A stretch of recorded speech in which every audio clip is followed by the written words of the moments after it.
우리 하나님께서 우리에게 주시는 말씀을 함께 읽도록 하겠습니다. 하나님께서 우리에게 주시는 말씀은 출애굽기 8장 16절의 말씀입니다. 길지 않은 말씀이네요. 16절부터 19절까지의 말씀, 우리 4절의 말씀 같은 목소리로 함께 읽도록 합니다. 함께 읽습니다. 시작. 주님께서 모세에게 말씀하셨다. 너는 아론에게 일러 지팡이를 내밀어 땅의 먼지를 치라고 하여라. 그러면 이집트 온 땅에서 먼지가 이로 변할 것이다. 그들이 그대로 하였다. 아론이 지팡이를 잡고서 팔을 내밀어 땅의 먼지를 치니 먼지가 이로 변하여 사람과 짐승들에게 이가 생겼다. 온 이집트 땅의 먼지가 모두 이로 변하였다.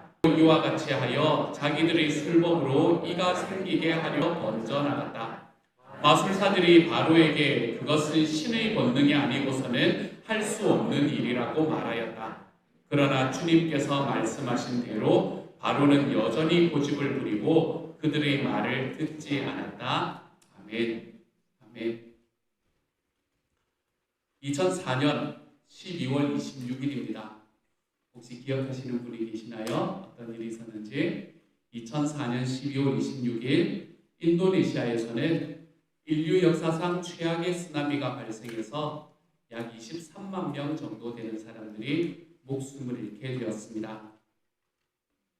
6년이 지나 2010년 1월 13일에는 우리 교회의 선교지 중 하나인 하이티에서 지진이 일어났습니다.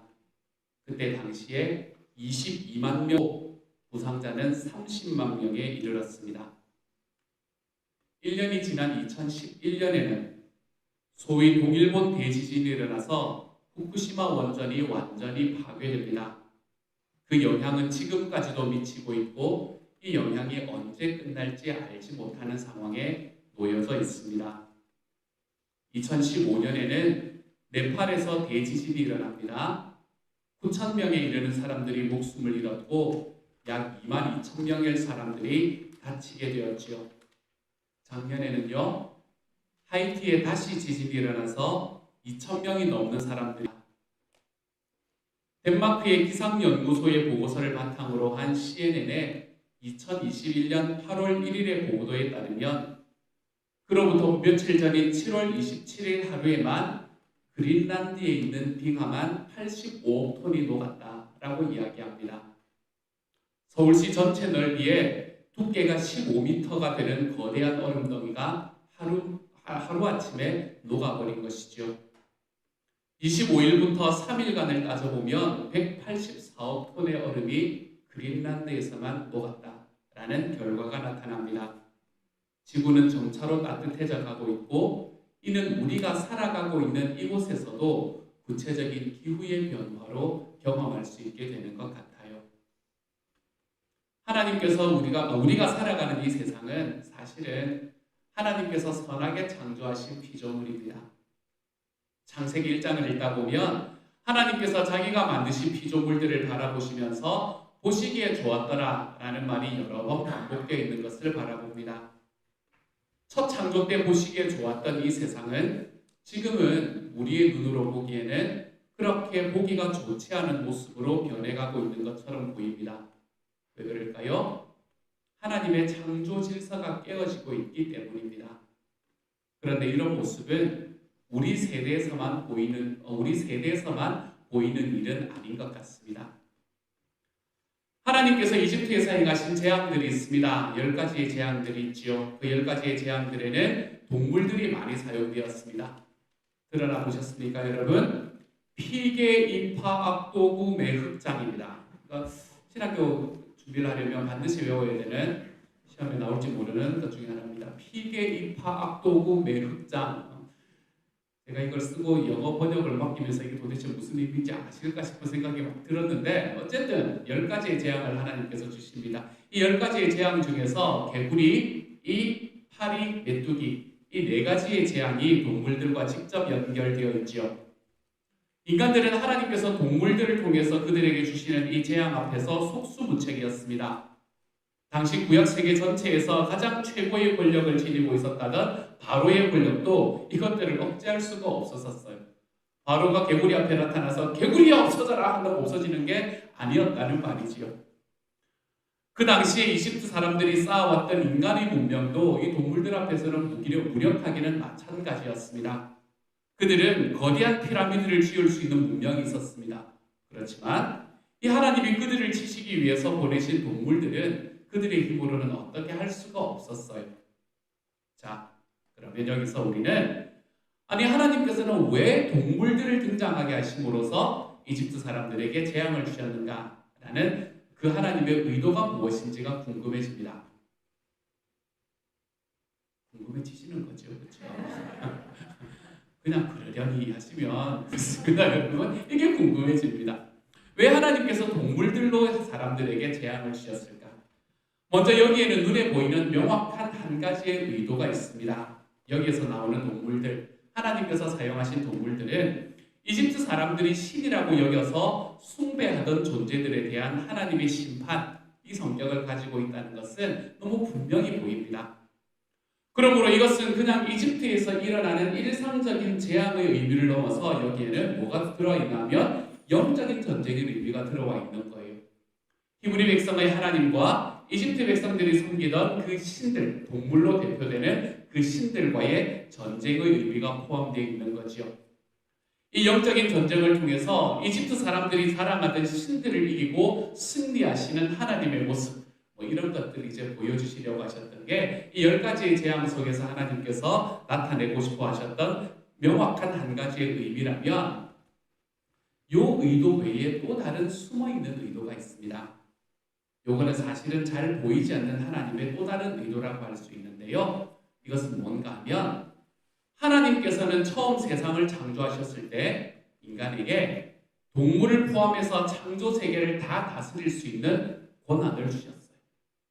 동물과 모든 하나님의 창조 세계를 다 다스릴 수 있는 권한을 부여하셨습니다. 그런데 첫사람이었던 아담과 하와가 범죄하고 타락함으로 인해서 그 창조 질서의 조화가 깨어져 버리고 만 거예요. 그 창조 질서의 조화가 깨어진 것 중에 하나가 무엇인가 하면 인간과 동물 사이의 적대감입니다. 원래 동물들은 인간이 다스리도록 만들어진 존재거든요. 근데 이 둘 사이에 적대감이 생기기 시작을 합니다. 인간은 보이지 않는 하나님만을 섬기도록 창조되었고 인간 자신이 바로 하는 형상으로 창조되었다라고 말씀을 이야기하죠. 20세기에 가장 탁월했던 구약신학자 중 한 사람인 폰나트라는 사람은 그것을 이렇게 말합니다. 제가 말을 잘 못하는데 너무 멋지게 이야기를 해서 가지고 왔습니다. 이렇게 말합니다. 인간은 어떤 하나님의 형상을 필요로 하지 않았다. 왜냐하면 자기 자신이 바로 하나님의 형상이기 때문이다. 멋지지 않습니까, 여러분? 이런 걸 제가 말할 수 있어야 되는데 어쨌든 우리 인간은 사람 자신이 하나님의 형상이기 때문에 우리들의 삶에 어떤 다른 형상을 만드는 것이 필요하지가 않는 존재가 되어버린 거예요. 하지만 인간은 어느새 자기들의 육안으로 볼 수 있는 하나님의 형상을 필요로 하기 시작을 합니다. 그리고 그것은 그들이 자연세계에서 볼 수 있는 온갖 동물들의 형상으로 사람들이 만들기 시작했지요. 우리가 출애굽기를 함께 읽어가면서 볼 부분입니다마는 하나님의 백성으로 부르심을 받았던 이스라엘 백성들조차 송아지를 만들어 놓고 그것이 그들을 이집트에서 구원해준 하나님이다 라고 이야기했던 것이 역사적으로 실제하는 사건인데 여러분 이집트에서는 이러한 모습이 얼마나 더했겠습니까? 하나님의 백성이라는 이스라엘 백성들조차 동물들을 섬기는 곳까지 걸어갔는데 말입니다. 이처럼 타락한 인간은 자기가 다스려야 할 동물을 형상으로 만들어 신으로 섬김으로써 하나님께서 세우신 창조 질서를 뒤바꿔 버립니다.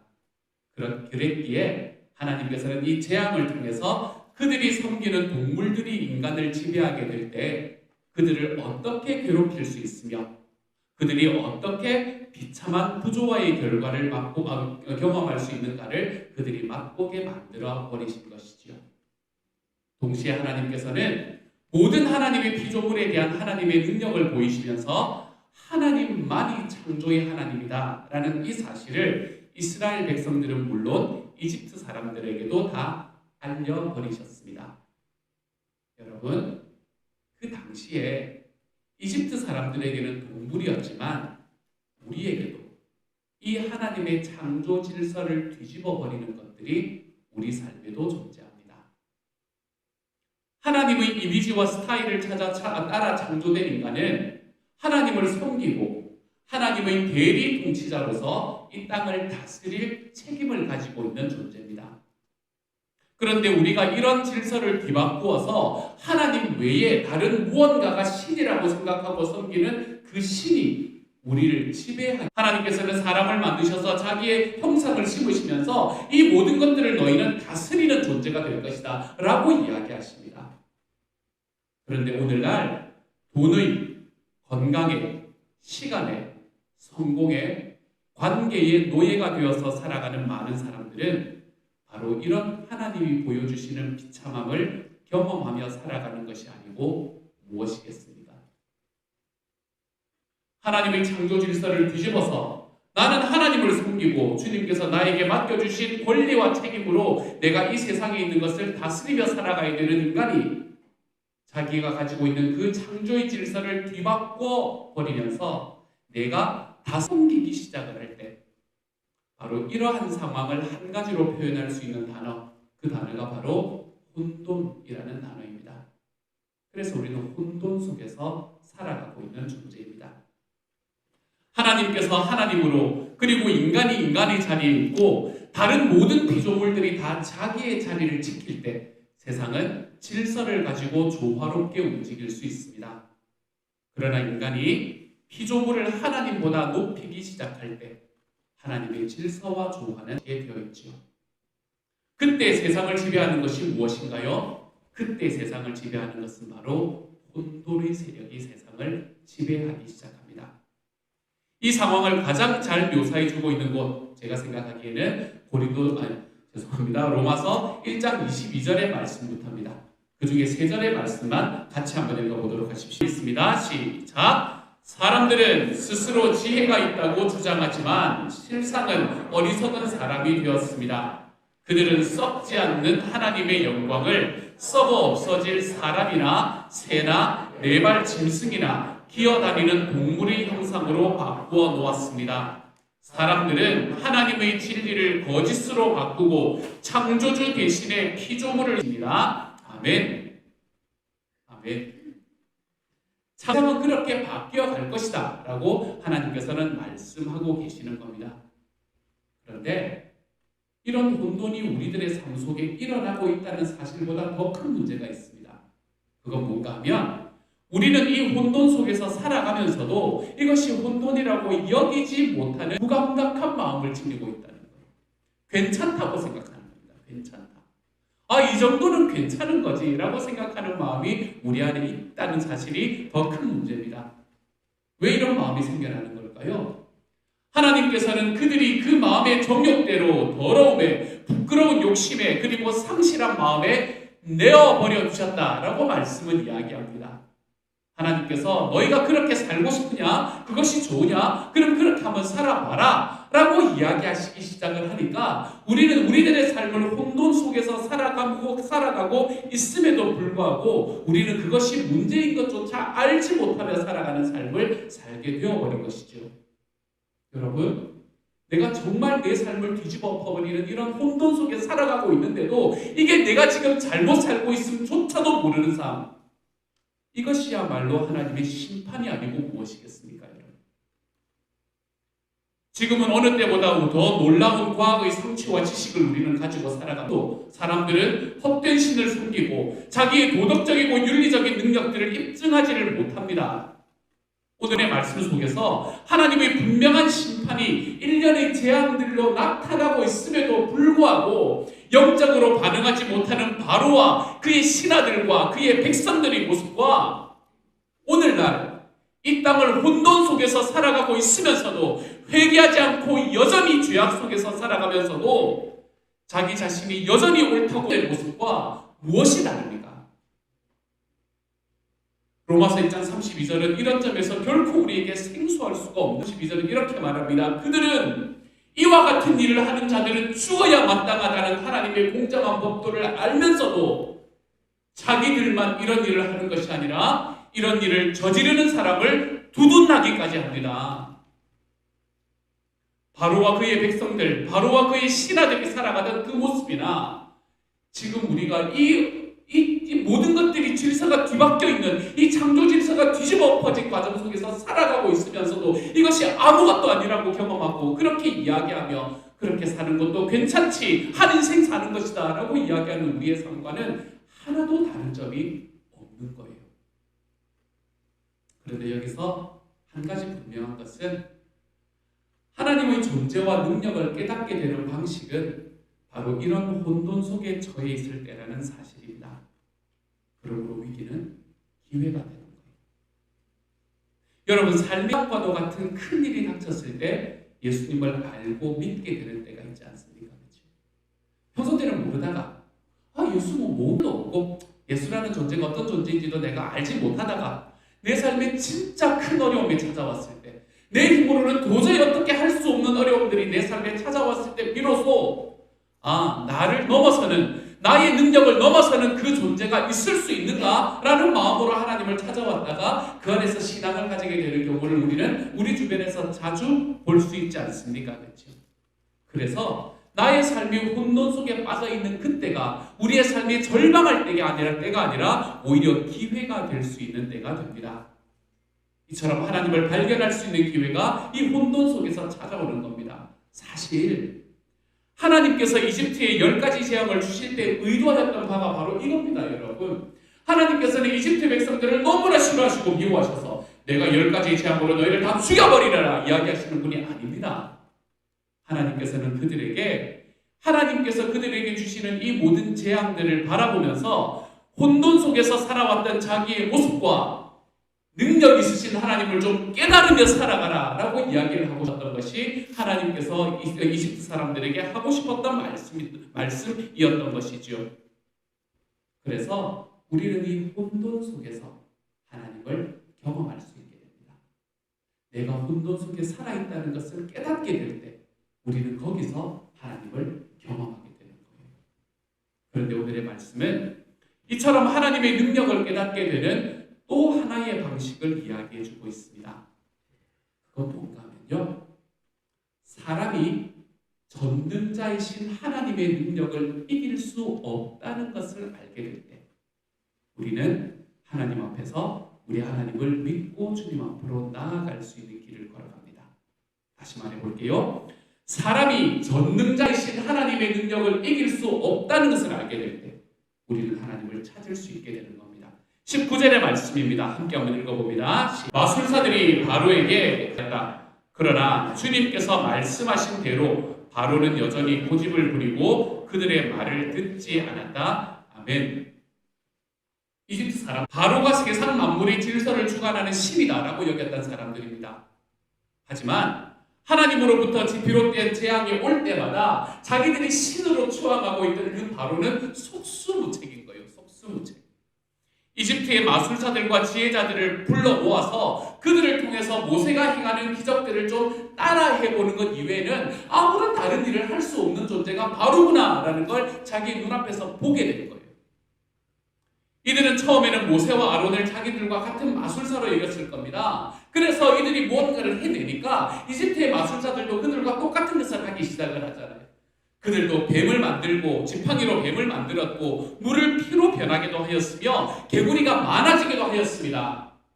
그런데 이가 오는 순간부터는 이들이 더 이상 모세와 아론의 이적을 따라할 수가 없게 되었습니다. 그들은 모세와 아론이 한 것처럼 이를 만들어내려고 했지만 할 수 없었어요.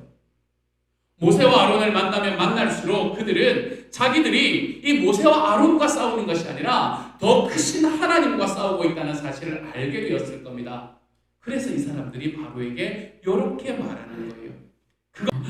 히브리어로 보면 너무 재밌는데요. 여기서 이 마술사들이 사용하는 하나님이라는 단어는 히브리어로 엘로힘이라는 단어를 씁니다. 이 엘로힘이라는 단어는 전능하신 하나님, 하나님의 전능하신 능력을 강조하는 이름이죠. 그런데 여기에는 뭐가 존재하지 않나 하면 하나님과 사람들과의 관계는 존재하지 않습니다. 그러므로 지금 이집트의 마술사들이 하나님을 엘로힘이라고 부른 것은 그들은 인격적인 하나님을 만나지 못한 거예요. 주님과의 관계를 쌓지 못한 겁니다. 그래서 결국에 하나님을 알기는 알았지만 자기들을 구원하는 신앙에는 이르지 못한 거죠. 이에 반해서 하나님께서는 백성들에게는 자기 이름을 여호와로 계시하십니다. 이는 내가 너희와 함께 있겠다라는 의미이고요. 이 단어는 구원하시는 하나님, 인간과 언약을 맺으시는 하나님의 이름이 되는 거예요. 하나님은 자기와 함께 있는 이들에게 내가 너와 같이 있을게. 내가 너와 관계를 맺어줄게. 내가 너를 구원해줄게. 그래서 내 이름이 여호와야 여호와. 이렇게 이야기하시는 분이 바로 우리 하나님이신 거예요. 이집트의 마술사들은 그들에게 재앙을 더하시는 하나님, 하는 능력 있으신 하나님, 이런 하나님은 보고 들었지만 그분이 구원을 베푸시는 여호와인 줄은 알지 못한 겁니다. 그런데 이런 일도 있습니다, 여러분. 이제 유치원을 다니는 막 7살이 된 한 아이가 있었습니다. 하루는 이 아이가 막 신이 나서 노래를 부르면서 집 안으로 들어옵니다. 그리고는 아이는 엄마! 감사합니다. 목사님. 감사합니다. 아유, 우리 원사님이 설교를 얼마나 열심히 들으시는지 말씀이죠. 그리고 큰 소리로 부르면서 엄마에게 달려갑니다. 그리고는 손에 들린 스케치북을 활짝 펴서 엄마에게 탁 보여주는 거예요. 엄마, 이것 좀 보세요. 내가 오늘 유치원에 가서 그림을 그렸는데 내가 그린 그림이 제일 훌륭하다고 선생님께 칭찬을 받았어요. 그래서 많은 아이들이 내 그림을 구경했지요. 아이가 이렇게 신나게 늘어놓는 자랑에 엄마의 마음은 흐뭇하기 그지가 없습니다. 그런데 스케치북에 그려져 있는 그림을 가만히 보니까 크고 긴 손 하나만 더 그려져 있는 거예요. 그래서 엄마가 묻습니다. 근데 얘야, 이건 무슨 그림이야? 그랬더니 이 아이가 이렇게 말합니다. 이건요, 하나님의 손이다. 오, 그래? 근데 하나님의 손이 굉장히 길고 크네? 그랬더니 아이가 이렇게 말합니다. 그건요, 하나님의 손은 이 세상 구석구석까지 닿아야 하니까 이렇게 긴 거고요. 또 하나는 많은 사람들을 도와줘야 하니까 이렇게 큰 거예요. 똑같이 하나님의 손가락을 보지만 어떤 사람은 구원에 이르는 믿음을 얻고 어떤 사람들은 그렇지 못합니다. 하나님의 능력을 삶 속에서 인정하는 것은 많은 사람에게 가능한 일입니다. 하나님이 능력 있는 분이다 인정하는 건 많은 사람이 할 수 있는 일이에요. 그러나 그것이 모든 사람이 구원받는 믿음에 이르도록 하는 것은 아닙니다. 성경의 기록에 의하면 비록 이집트의 마술사들은 하나님의 손가락을 보고 인정하고 그것을 바로에게 증거까지 했지만 구원하는 믿음에 이르지는 못했습니다. 그들의 영적 지각이 하나님의 존재와 능력을 인정하는 데까지 데리고 갔음에도 불구하고 하나님이 구원하시는 그 은혜까지는 이르지를 못한 것이죠. 하지만 성경에는 이들과 마찬가지로 하나님의 손가락을 보았고 이들과는 반대로 하나님을 믿었으며 하나님께 자신의 삶을 올바로 드렸던 한 인물이 있습니다. 이게 누굴까요, 여러분? 이스라엘 전체를 통해서 가장 위대했던 왕, 바로 다윗이라는 왕입니다. 다윗이 쓴 시편이 참 많습니다. 근데 그 중에서 저는 시편 8편이 얼마나 아름다운지 모릅니다.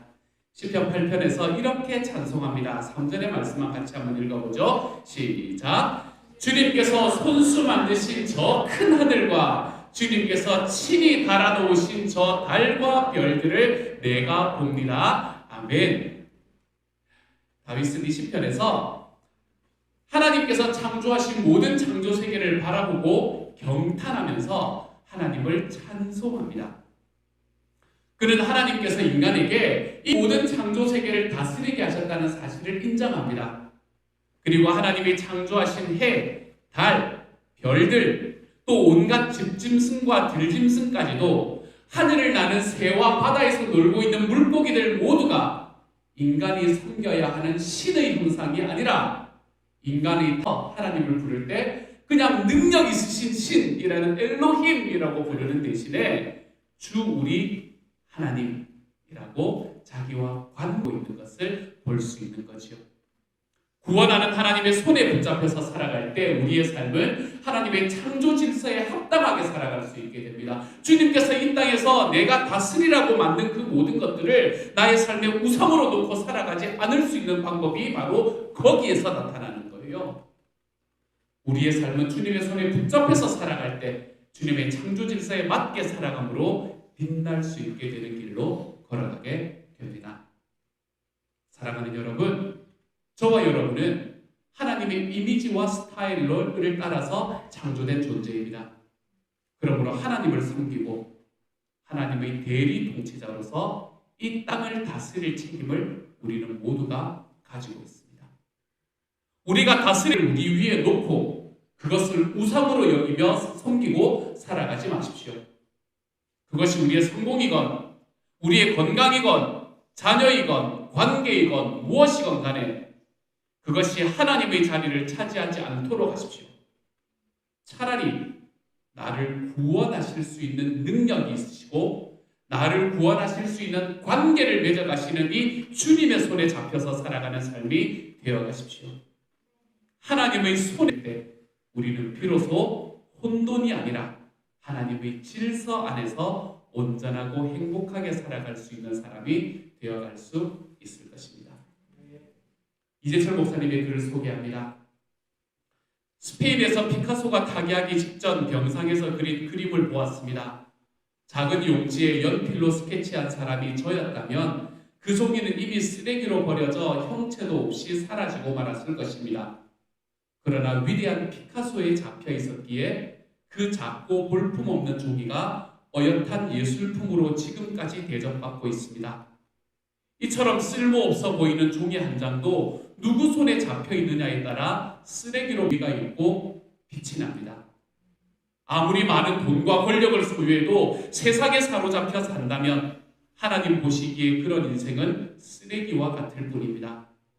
육신의 욕망에 사로잡혀 육신을 위해 살다가 공동묘지에서 썩는 것으로 끝나버릴 인생이라면 역시 썩어 없어질 쓰레기와 본질적으로 무슨 차이가 있겠습니까? 사랑하는 여러분, 만약 땅속에 묻혀서 썩어 없어질 나 자신을 의지하고 언젠가 사라져버릴 우상과 세상을 좇으며 살아왔던 것이 우리의 삶이었다면 우리의 불신앙과 무지와 어리석음을 하나님께 회개하시는 한 주가 되어가시기를 소망합니다. 하나님의 손가락이 주시는 이 무한한 능력과 지혜로 우리의 인생을 더없이 아름답게 만들어 가시고 우리의 영혼을 영원토록 책임지실 우리 하나님의 손에 사로잡혀서 살아가서 우리의 삶이 하나님의 구원에 이르는 하나님의 사람들이 되어가시는 이번 한 주가 되어가시기를 우리 주님의 이름으로 간절히 축원합니다. 우리가 읽지 않은 8장의 뒷부분에는 또 하나의 재앙이 나타납니다. 그 파리의 재앙입니다.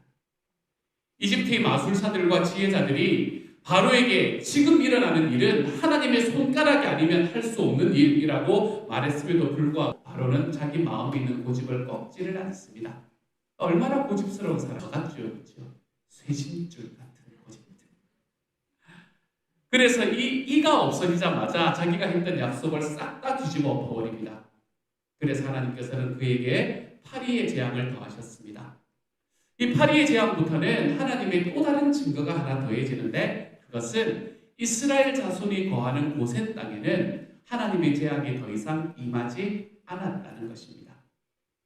이로써 하나님께서 어떤 분이시며 주님께서 어떤 능력을 가지고 계시는 분이신지를 너무나 분명히 보여주셨습니다. 그러므로 바로는 이것이 하나님의 역사인 줄을 더욱 깨달아야만 했습니다. 그런데 바로가 근본적으로 하나님에 대해서 알게 되면 알게 될수록 그는 하나님을 찬양하고 하나님을 예배하는 다윗처럼 되는 대신에 이상하게도 하나님과 흥정하는 쪽으로 변해가기 시작합니다. 그는 모세와 아론에게 너희는 가서 이 땅 안에서 너희 하나님께 제사를 드려라 라고 먼저 제안합니다. 그 다음에는 나는 너희를 내보내서 너희가 광야에서 주 너희 하나님께 제사를 드리게 하겠다. 그러나 너희는 너무 멀리 나가지는 말아라 라고 흥정합니다. 그렇지만 이미 앞에서 우리가 보았듯이 바로가 숨을 통할 수 있게 되었을 때에 그의 호흡이 다시 돌아왔을 그때 숨을 쉴 수 있을 만한 그때가 되었을 때 그가 자기의 약속을 번복했던 것처럼 바로는 이번에도 파리가 물러가자 고집을 부리며 백성들을 보내지를 않았습니다. 사랑하는 여러분, 하나님과 우리의 관계는요, 흥정하는 대상이 아닙니다. 이 흥정하는 관계가 아닙니다. 하나님은 우리에게 흥정하는 관계로 다가오시지 않았습니다, 여러분. 하나님은 우리의 아버지가 되시기 때문에 우리에게 선한 것을 주십니다. 하나님은 우리의 아버지시기 때문에 우리에게 해가 되는 것을 주시지를 않으시는 분이세요. 십자가가 하나님께서 여러분에게 야, 너희가 구원받고 싶냐? 그러면 이런저런 일들을 먼저 해봐라. 그러면 내가 그거 보고 한번 생각해 볼게. 이렇게 이야기하지 않으셨습니다. 우리를 사랑하시는 감정으로 넘쳐서 우리가 하나님을 알지도 못하고 사랑하지도 않던 그때에 하나님은 내가 너를 사랑해서 내 아들을 주어서라도 너를 구원해 주마 라고 말씀하신 분이 바로 우리 하나님이셨어요. 그것이 우리와 관계를 맺으시는 하나님의 방식입니다. 하나님은 우리와 관계를 맺으실 때 결코 흥정하며 관계를 맺지 않으신 분이셨습니다. 오래전에 읽었던 토저라는 목사님의 책입니다. 이것이 성공이다 라는 책인데요. 이 책에는 저에게 굉장히 인상적인 내용이 있었습니다. 조금 길지만 여러분에게 소개해 드리려고 합니다. 여러분은 이 이야기를 들으며 나는 지금 어떤 자리에 서 있는가 라는 것을 한 번쯤 돌아볼 수 있는 시간이 되기를 소망합니다.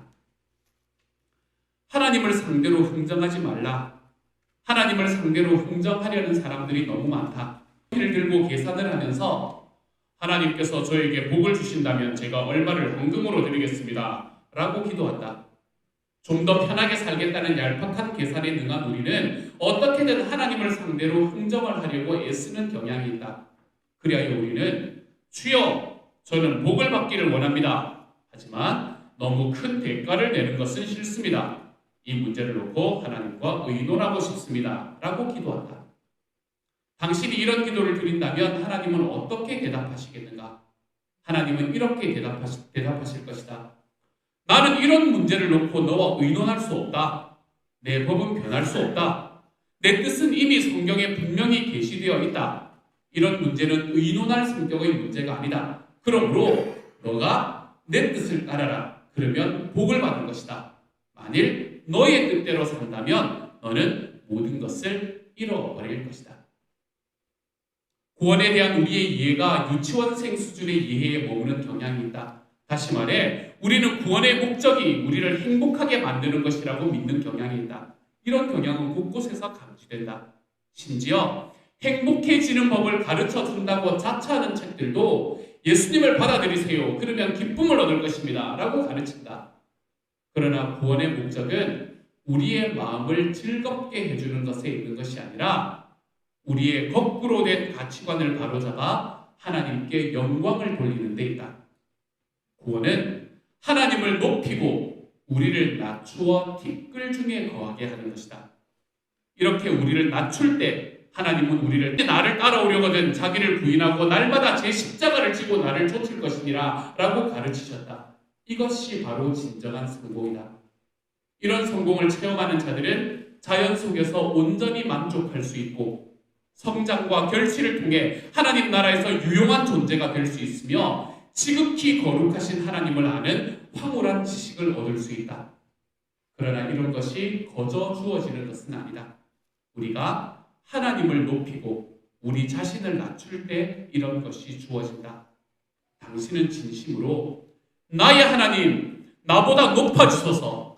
저를 희생해서라도 하나님이 높아지소서. 오 하나님, 제가 무슨 대가를 치르더라도 하나님만 높아지소서라고 말할 수 있는가? 우리와 흥정하시는 분이 아닙니다. 자기의 모든 사랑을 십자가를 통해 우리 삶의 경험을 통해 우리에게 일방적으로 쏟아주신 분이 바로 우리 주님이십니다. 이처럼 하나님은 좋은 분이십니다. 늘 우리에게 좋은 것을 주시는 분이시지요. 그러므로 사랑하는 여러분, 하나님과 흥정하며 살아가지 마십시오. 우리를 사랑하시는 아버지가 되어주시는 하나님의 은혜 속에서 우직하게 하나님을 바라보며 기도하며 걸어가십시오. 넘어짐과 필요 가운데서 하나님과 흥정하지 말고 하나님께 기도하며 걸어가십시오. 그때에 하나님께서는 우리에게 필요한 것을 주실 뿐 아니라 우리가 우리 삶에서 다시 일어날 수 있는 새 힘을 허락해 주시는 분이 되십니다. 하나님을 바라보는 모든 사람들에게 말입니다. 그런데 이처럼 하나님과 흥정하는 것이 아니라 그분을 바라보며 나아가기 위해서는 훈련이 필요하다는 것을 우리도 또한 깨달을 줄 알아야 합니다. 다른 박질하다가 넘어질 때 땅을 바라보며 주저앉는 것이 아니라 고개를 들어 하늘을 바라보는 훈련. 우리는 좀 이런 훈련을 할 줄 알아야 합니다. 저는 독수리가 참 좋습니다. 왜 그런가 하면 다른 작은 새들은 자신의 날갯짓을 막 하면서 날아가지 않습니까? 그렇죠? 근데 독수리에게는 큰 폭풍과 기류를 타고 올라가는 멋진 모습이 있기 때문입니다. 날개를 쫙 펴고 폭풍을 쫙 타고 하늘을 쭉 나르는 모습을 바라보면 가슴이 시원해지는 것만 같습니다. 저는 거북이도 참 좋아합니다.